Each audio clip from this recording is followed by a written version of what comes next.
Imagine you're all set, dress sharply, going to office, and in the middle you encounter a storm. What will happen? It will disrupt your routine, right? It will affect you mentally as well as physically. Nobody likes such abrupt changes, even if it is a human, animal, or microbes present into your effluent treatment plant. Welcome to the 6th episode of Wastewater Connect India. Today we will be diving deep into one of the most feared disruptions in ETP, the toxic shockwaves.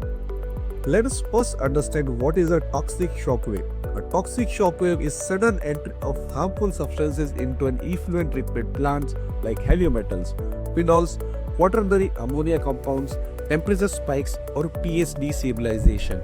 Such changes have abrupt effects on microbial population. Now imagine a batch of COD with 2000 ppm. Even with such low COD, a 50 ppm of phenol is enough to disrupt the whole system. So high COD is not always directly proportional to the toxicity. So how these toxic waves travel through different zones? Let us understand one by one. First is the aerobic zone.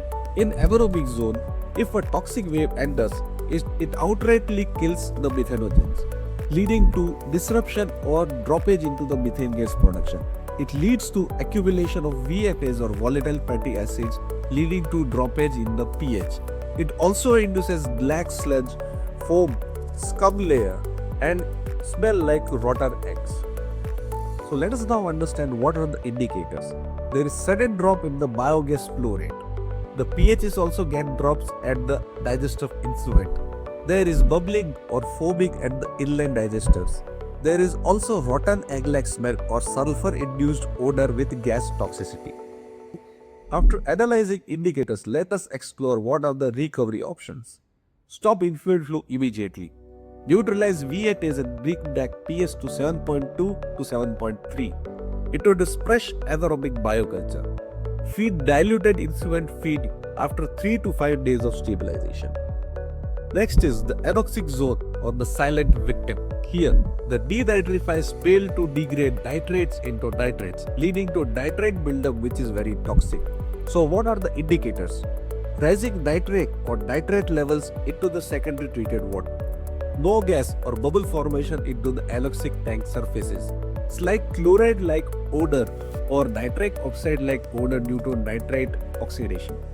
In Anoxic zone, there is no apparent foaming or color change. This failure is usually silent. So how do we recover? Add carbon sources. Adjust DO to 0.3 mg per liter and oxygen reducing potential between -100 to -300 millivolts and restart mixing gently. Now to the aerobic zone where shocks scream out loud. You will see black foam, foul odor, cell lysis, increase in soluble COD, surge in turbidity, blocks disintegrate, DO levels drop and clarifiers overflow. Let us explore what will be the conditions in case of aerobic zone failure. Septic-like conditions will arise with black greasy foam and foul odor. There will be sharp increase in sludge volume index.